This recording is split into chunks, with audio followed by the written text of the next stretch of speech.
The rugged coast of Oregon, Washington, and British Columbia hold a dark reputation.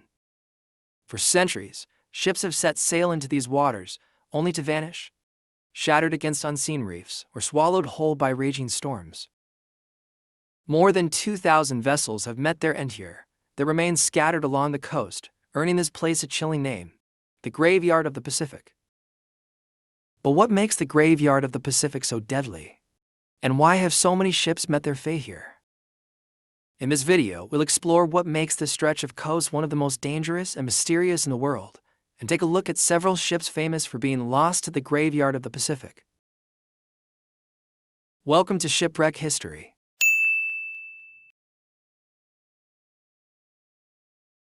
Long before European explorers charted the Pacific Northwest, indigenous people had already mastered these perilous waters. Their massive cedar canoes, designed for both speed and stability, cut through the waves with precision. They relied on an intimate knowledge of the tides, shifting sandbars, and seasonal storms, skills that would later prove invaluable to those who would sail these treacherous coasts. The area was first explored by the Europeans in the 1590s when Greek explorer Juan de Fuca, for whom the strait between Washington and Vancouver Island is named, claimed to have discovered a vast inland sea, but his reports were largely dismissed. Nearly 2 centuries later, British explorer Captain James Cook arrived in 1778, battling violent swells as he searched for a safe harbor. He struggled to anchor along the rocky shore, recording in his journals how the unrelenting Pacific threatened to smash his ship against the cliffs. More explorers followed, drawn by the promise of new trade routes, but few of them understood just how unforgiving these waters could be. Ships ran aground, were torn apart by unseen reefs, or simply vanished, their fate sealed by the same brutal forces that had shaped the region for centuries. By the early 19th century, the Pacific Northwest had become a major hub for trading, whaling, and logging. Ships from the East Coast and Europe sailed into these waters, eager to exploit the region's vast natural resources. But the more vessels that passed through, the more fell victim to the Graveyard of the Pacific. By the end of the 19th century, massive steamships joined the trade routes, carrying passengers and cargo up and down the coast. But even these steel giants were no match for these unpredictable waters. This stretch of water is a perfect storm of deadly conditions, where nature, geography, and even human error combine to create a nightmare. Beneath the surface, the seabed is a chaotic mix of shifting sandbars, jagged reefs, and deep underwater canyons. These features create unpredictable wave patterns, including deadly standing waves, waves that don't dissipate but instead surge and build, trapping ships in a relentless cycle. Sudden, violent storms can appear with little warning, turning calm seas deadly within minutes. Wind whips at hurricane force, and rain reduces visibility to near zero. Also lurking within these storms are rogue waves. Towering walls of water, sometimes over 80 feet high, have swallowed entire vessels without a trace. Even modern ships aren't immune. These freak waves hit with such force they can snap a hull like a toothpick. The Columbia River Bar, in particular, often called the Graveyard of Ships, became one of the most feared passages in the world. Shifting sandbanks and violent crosscurrents trapped vessels like flies in a web, leaving them stranded or torn apart by the waves. For early sailors, navigating these waters was a gamble.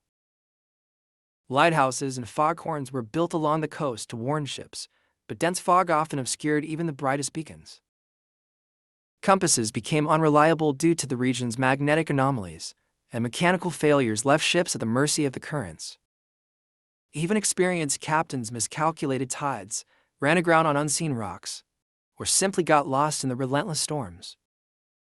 In the days before GPS, a single mistake could be fatal. The Graveyard of the Pacific's deadly reputation remains alive today, not just in historical accounts, but in local legend. Some say the spirits of lost sailors still haunt the shores, and eerie lights have been reported near old wreck sites. Haunted or not, the area has taken thousands of lives. The Columbia River Maritime Museum preserves their stories, keeping the maritime history and the dangers of the graveyard alive. Let's take a look at 3 of the ships that were lost along this treacherous stretch of coast.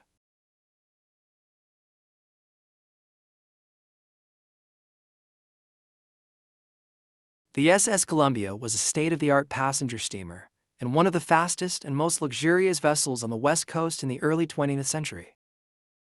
Built in 1880 by the John Roach and Son Shipyard in Chester, Pennsylvania, she was a revolutionary vessel for her time. It was the first commercial ship in the world to be illuminated by electric light bulbs, a groundbreaking innovation made possible through a partnership with Thomas Edison. The ship's installation of Edison's incandescent bulbs marked a turning point in maritime history, demonstrating the practicality and safety of electric lighting over gas or oil lamps, which were prone to fires. This advancement not only improved visibility for passengers and crew, but also set a precedent for future steamships, influencing the adoption of electric lighting across the maritime industry. She regularly ran the route between San Francisco and Portland, carrying travelers, mail, and cargo. On the night of July 20, 1907, the Columbia was heading north with 251 people aboard when disaster struck. Just after midnight, in dense fog off Shelter Cove, California, the steam schooner, San Pedro, emerged out of the darkness. Before either crew could react, the San Pedro slammed into the Columbia's starboard side. The impact tore a massive hole in her hull, and within moments, seawater was flooding in. Panic broke out as the ship began to list. Despite the chaos, some lifeboats were successfully launched, saving many passengers. But within 12 to 13 minutes, the Columbia vanished beneath the waves. More than 80 people lost their lives, many trapped below deck or thrown into the cold Pacific without lifeboats. The San Pedro was also heavily damaged, making it unable to assist in rescues. Instead, survivors were picked up by nearby vessels responding to the distress calls. The tragedy sent shockwaves through the maritime industry, leading to stricter safety measures, including improved lifeboat access and mandatory wireless communication on passenger ships. Today, the wreck of the Columbia lies nearly 50 miles off the coast of California, a haunting reminder of the dangers of navigating the graveyard of the Pacific, even for the most modern ships of the time.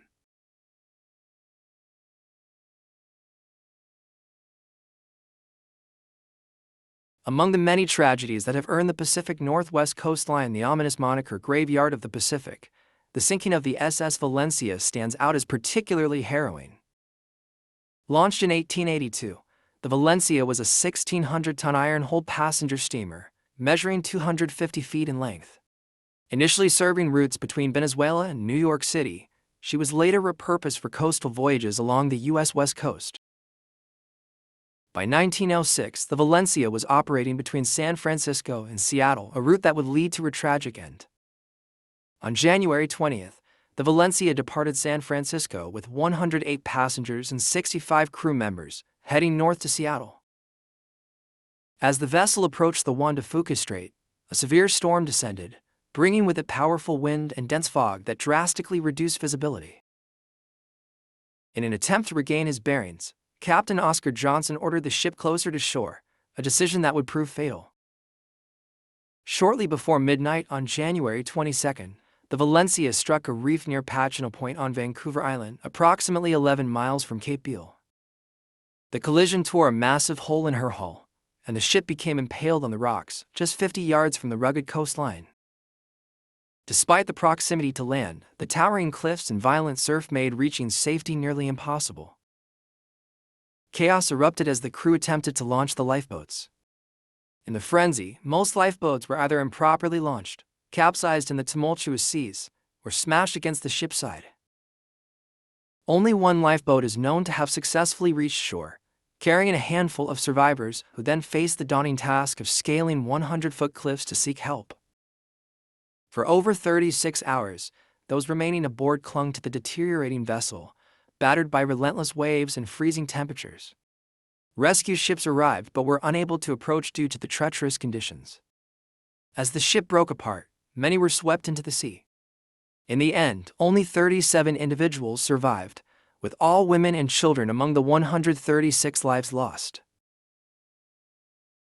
The Valencia disaster prompted significant changes in maritime safety, including the construction of additional lighthouses and the implementation of more stringent navigational protocols along the perilous Pacific Northwest coast.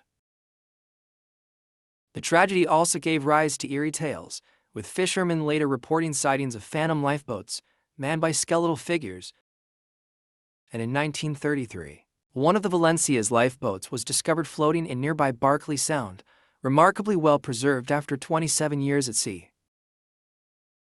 Today, the SS Valencia disaster remains one of the most harrowing and deadly tragedies in the graveyard of the Pacific.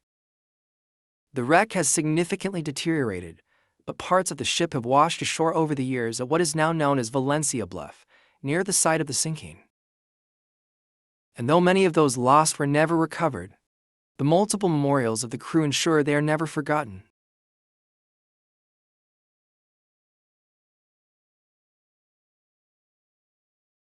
The Peter Iredale was a four-masted steel ship, built in 1890, designed for long-haul voyages between the West Coast and Australia. By 1906, she was nearing the end of her service life, but was still seaworthy when she left Mexico, bound for Portland, Oregon, to pick up a cargo of wheat. As the ship neared the Columbia River on the morning of October 25, 1906, strong wind and a rising tide pushed her dangerously off course. Dense fog made navigation difficult, and before the crew could react, the Peter Iredale ran aground on Clatsop Beach. The impact forced the ship deep into the sand, breaking several of her masts. Fortunately, there was no loss of life.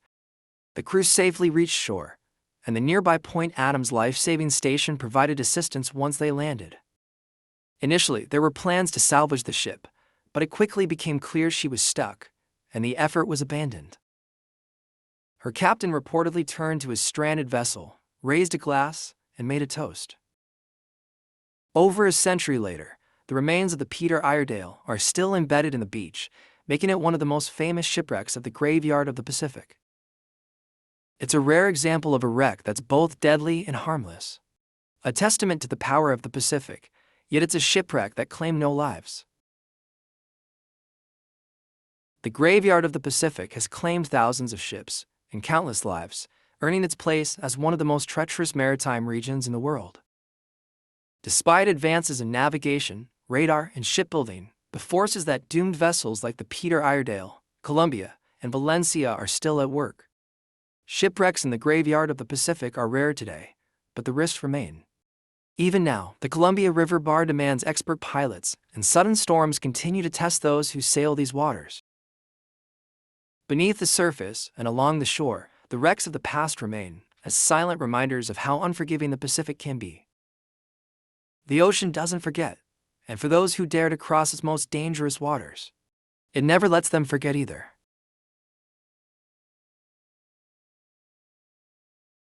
If you enjoyed this video, please like and share, and if you haven't already, check out our video on the graveyard of the Atlantic. Don't forget to subscribe to our channel for all things shipwrecks. Let us know in the comments what shipwrecks you want us to cover next. Until next time, keep exploring.